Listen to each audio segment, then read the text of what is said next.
Hi guys, ఆ రోజు మార్చి 24, 2024 అది కేరళలోని అలప్పుల. ఉదయం పోలీస్ స్టేషన్కు ఒక కాల్ వచ్చింది. ఇక్కడ ఒకడు చేతిలో పెట్రోల్ క్యాన్ పట్టుకుని ఇద్దరిని చంపి కాల్ చేస్తానని బెదిరిస్తున్నాడని ఫోన్ చేసిన వ్యక్తి చెప్పాడు. వెంటనే అడ్రస్ తెలుసుకున్న పోలీసులు అక్కడకు వెళ్ళారు. 40 ఏళ్ల ప్రమోద్ అనే ఒకడు చేతిలో పెట్రోల్ క్యాన్ పట్టుకుని ఇంట్లో భయపడిన స్థితిలో ఉన్న భార్యా బిడ్డను బెదిరిస్తున్నాడు. మర్యాదగా నాతో ఇంటికి రండి, లేదంటే పెట్రోల్ పోసి కాల్ చేస్తా అంటున్నాడు. అతని మామ వాణ్ణి ఇంట్లోకి వెళ్ళనివ్వకుండా ఆపుతున్నాడు.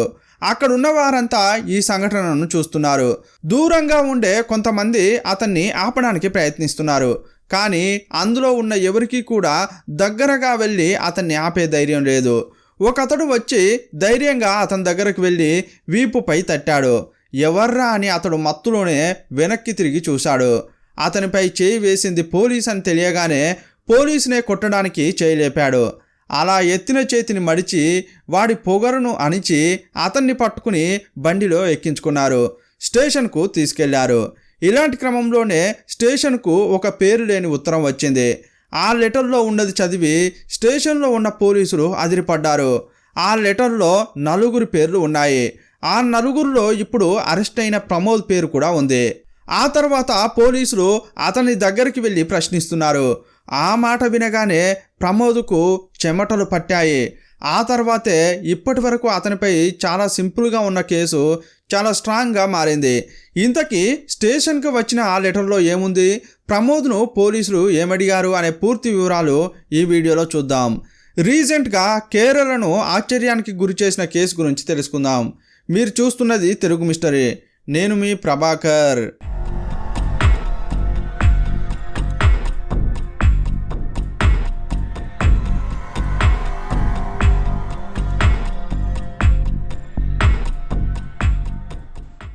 ఆ లెటర్ను చదివిన పోలీసులు సీక్రెట్గా విచారణ ప్రారంభించారు.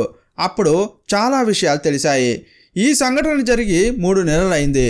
ఈ టైంలో సురేష్ కుమార్ అనే అతడు పోలీసులను కలిసి ఒక విషయం చెప్పాడు. ఇంతకు ముందు వచ్చిన లెటర్లో ఏదైతే జరిగిందని రాసి ఉందో అదే విషయం గురించి పోలీసులకు చెప్పాడు. వెంటనే 4పై పోలీసులు కేసు నమోదు చేశారు. వారిలో ప్రమోద్ కుమార్ ఆల్రెడీ స్టేషన్లో ఉన్నాడు. మిగతా 3 బిజు, సోమరాజ్, అనిల్ కుమార్. ఇందులో అనిల్ కుమార్ వేరే దేశంలో ఉన్నాడు. బిజు, సోమరాజ్ను కూడా పట్టుకున్న పోలీసులు వారితో ప్రమోద్ను కలిపి వారి స్టైల్లో ఎంక్వైరీ చేశారు.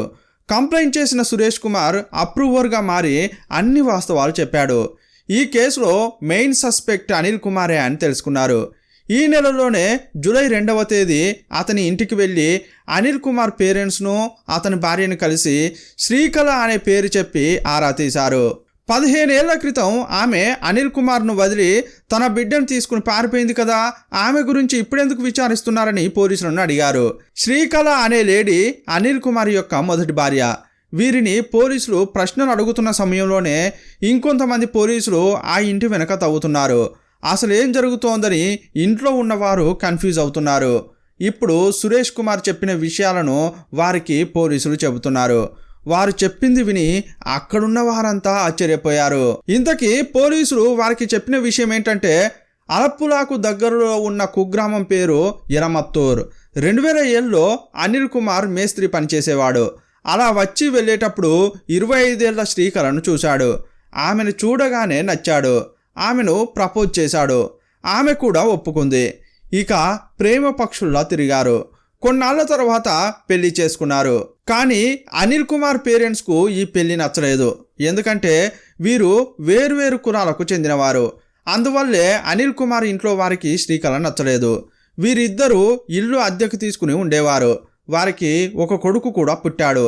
అనిల్ కుమార్కు వచ్చే కూలి సరిపోకపోయేది. అది చాలదన్నట్లు అప్పులు కూడా ఉండేవి.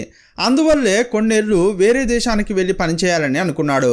సౌత్ ఆఫ్రికాలో అతనికి పని దొరికింది. తన భర్త అక్కడకు వెళ్ళడంతో ఇక్కడ ఒంటరిగా ఉండే శ్రీకళ చాలా లోన్లీగా ఫీల్ అయ్యేది. ఆమె నైబర్స్ కూడా ఆమెతో సరిగా మాట్లాడకపోయేవారు. ఆమె గురించి చెడుగా చెప్పుకునేవారు. ఆమె ఇంకొకరితో అఫైర్లో ఉందని గుసగుసలు మాట్లాడుకునేవారు. అందువల్ల ఆ ఇంటిని ఖాళీ చేసి తన పేరెంట్స్ ఇంటికి వెళ్ళింది. ఇది జరిగిన సంవత్సరం తర్వాత సౌత్ ఆఫ్రికా నుంచి అనిల్ కుమార్ ఇంటికి వచ్చాడు. కానీ ఇల్లు లాక్ చేసి ఉంది. తన భార్య పుట్టింటికి వెళ్ళిందని, ఎందుకు వెళ్ళిందనే కారణాలు అతడు తెలుసుకున్నాడు.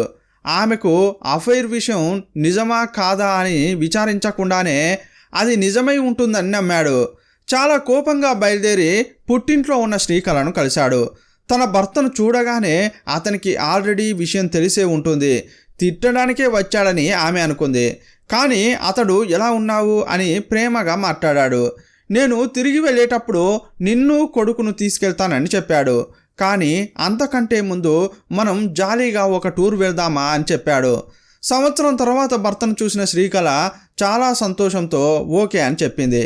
కానీ అనిల్ కుమార్ ప్లాన్ వేరే అని అప్పుడు ఆమెకు తెలియదు. తన కొడుకుని పుట్టింట్లో వదిలి అనిల్తో శ్రీకళ వెళ్ళింది. కానీ ఆల్రెడీ తన ప్లాన్ను స్నేహితులైన బిజు, ప్రమోద్, సోమరాజ్కు చెప్పాడు. తన ఫ్రెండ్స్ భార్యతో కలిసి అనిల్ కారులో వెళ్తున్నాడు. ఆ కారు ఒక కొండ ప్రాంతానికి చేరుకుంది. అప్పుడే అనిల్ తన ప్లాన్ను అమలు చేస్తున్నాడు. ఒకడు కారు డ్రైవ్ చేస్తుంటే మిగతా ముగ్గురు ఒక క్లాత్తో శ్రీకళ గొంతు నులిమారు. కొన్ని నిమిషాల్లోనే శ్రీకళ ఊపిరాడకుండా చనిపోయింది. ఆ తర్వాత కారు ఆపి అక్కడున్న బ్రిడ్జి దగ్గరకు వెళ్ళారు. బ్రిడ్జ్ కింద పారుతున్న ప్రవాహంలో డెడ్ బాడీని పారేయాలని అనుకుంటున్న క్రమంలో వారిని ఆపిన అనిల్ సడన్గా ప్లాన్ను చేంజ్ చేశాడు. మళ్ళీ డెడ్ బాడీని డిక్కీలో పెట్టి ఆ కారును అనిల్ ఇంటికి తీసుకెళ్లారు. ఇంటికెళ్ళగానే బిజు, సోమరాజ్ వెళ్ళిపోయారు. అప్పుడు అనిల్, ప్రమోద్ ఇద్దరు కలిసి డెడ్ బాడీని ముక్కలుగా నరికి ఇంటి వెనుకున్న సెప్టిక్ ట్యాంక్లో పడేశారు. ఆ రోజు సురేష్ను కూడా బెదిరించి ఆ డెడ్ బాడీని కట్ చేయడానికి పిలిచారని, కానీ అతడు ఒప్పుకోలేదని చెప్పాడు. ఈ సంఘటన జరిగిన కొన్నాళ్ల తర్వాత కళ ఎక్కడా అని అంతా అనిల్ను అడిగేవారు. ఆమె ఎవరితోనో వెళ్ళిపోయిందని చెప్పేవాడు. ఆల్రెడీ ఆమెపై అలాంటి నిందలు ఉండడం వల్ల బంధువులు నమ్మారు. ఏడాదిన్నర పిల్లాడిని వదిలి వెళ్ళడానికి ఆమెకు మనసులా వచ్చిందో అని అంతా తిట్టేవారు. ఈ క్రమంలోనే ఒక లేడీ శ్రీకళ 2-3 సార్లు ఇంటికి ఫోన్ చేసింది. అంతేకాదు కొంతమంది బంధువులు అచ్చం ఆమెలాగే ఉన్న శ్రీకళను అక్కడ చూసాం ఇక్కడ చూసామని చెప్పేవారు. అందువల్ల శ్రీకళ ఎవరితోనో ఎక్కడో ఉందని అంతా నమ్మారే తప్ప ఆమెను అనిలే చంపాడని ఎవరూ అనుమానించలేదు. శ్రీకళ పేరెంట్స్కు కూడా అనిల్పై ఎలాంటి అనుమానం కలగలేదు. కానీ శ్రీకళ మిస్సింగ్ అని ఆమె తండ్రి పోలీసులకు కంప్లైంట్ చేశాడు. 6 నెలల తర్వాత అనిల్ కుమార్ రెండో పెళ్లి చేసుకున్నాడు. ఇదే జరిగిందని సురేష్ కుమార్ పోలీసులకు మొత్తం చెప్పాడు. ఇంతకీ ఆ లెటర్ రాసింది ఎవరు, అతనికి ఈ విషయాలు ఎలా తెలిసాయని పోలీసులకు అనుమానం కలిగింది. ఇంతకీ ఆ లెటర్ ఎవరు రాశారంటే, ఒకరోజు అనిల్ కుమార్ అతని ఫ్రెండ్స్కు పార్టీ ఇచ్చాడు. ఫుల్లుగా తాగి మత్తులో ఉన్న అతడు శ్రీకళను చంపి సెప్టిక్ ట్యాంక్లో పడేసిన విషయం వాగాడు. ఆ ఫ్రెండ్స్లో ఉన్న ఒకరు ఈ విషయాన్ని పోలీసులకు లెటర్గా రాసి ఉంటారని అనుకున్నారు. ఈ క్రమంలోనే సురేష్ అప్రూవర్గా మారాడు. డెడ్ బాడీని డిస్పోజ్ చేయడానికి అనిల్కు సాయం చేసినట్లు ప్రమోద్ ఒప్పుకున్నాడు. డెడ్ బాడీ ఉన్న చోటు కూడా తెలిసింది. ఇక ఆధారాలు సేకరించి వారికి శిక్ష పడేలా చేయాలని పోలీసులు రంగంలోకి దిగారు. సెప్టిక్ ట్యాంక్ను తవ్వాక హెయిర్ క్లిప్, లాకెట్ మాత్రమే దొరికాయి. కానీ ఒక్క ఎముక కూడా లభించలేదు. పోలీసులు ఆధారాలు సమర్పిస్తేనే నిందితులకు శిక్ష పడుతుంది. శిక్ష పడాలంటే డెడ్ బాడీకి సంబంధించిన అవశేషాలు దొరకాలి. ఇంతకీ సెప్టిక్ ట్యాంక్లో పడేసిన డెడ్ బాడీ ఎక్కడికి వెళ్ళి ఉంటుందని అందరికీ అనుమానం కలిగింది. ఈ క్రమంలో పోలీసులు 2 పాయింట్స్ చెప్తున్నారు. అందులో ఒకటి ఏంటంటే, ఈ సంఘటన జరిగి 15 ఏళ్ళు అయింది. డెడ్ బాడీ ఏళ్లుగా ఆ సెప్టిక్ ట్యాంకులో ఉండడం వల్ల ఏదైనా కెమికల్ రియాక్షన్ జరిగి ఆ ఎముకలు కరిగిపోయి పౌడర్, లిక్విడ్గా మారి ఉంటాయని అంటున్నారు. లేదంటే మొదటగా సెప్టిక్ ట్యాంకులో పడేసిన డెడ్ బాడీని అనిల్ వేరే చోటుకు మార్చి ఉంటాడని అనుమానిస్తున్నారు.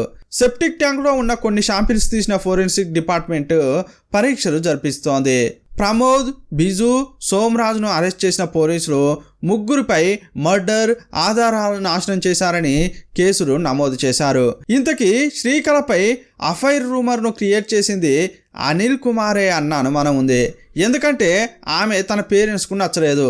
అందుకే అలా చేసి ఉంటాడని కూడా సందేహపడుతున్నారు. ఈ సంఘటన వల్ల ఎక్కువగా శ్రీకళ కొడుకే నష్టపోయాడు. అతనికి ఇప్పుడు 17 ఏళ్ళు. చిన్నప్పుడు అతన్ని చాలామంది గేలి చేసేవారు. మీ అమ్మ ఇంకొకరితో పారిపోయిందని అతన్ని చూసి నవ్వేవారు. తన తల్లి ఏ తప్పు చేయలేదని ఇప్పుడు తెలిసినప్పటికీ చిన్న వయసులో అతడు ఎంతో వేదన అనుభవించాడు. చాలా అవమానాలు ఎదుర్కొన్నాడు. ఈ కేసులో ప్రధాన సూత్రధారి అయిన అనిల్ కుమార్ ఇజ్రాయెల్లో పనిచేస్తున్నాడు. అతన్ని అరెస్ట్ చేయడానికి పోలీసులు ప్రయత్నిస్తున్నారు. ఈ కేసు ఇంకా విచారణలో ఉంది. ఈ కేసుపై మీ అభిప్రాయం ఏంటో కామెంట్ బాక్స్లో రాయండి. మరో వీడియోలో మళ్ళీ కలుసుకుందాం. అప్పటి వరకు బాయ్ బాయ్.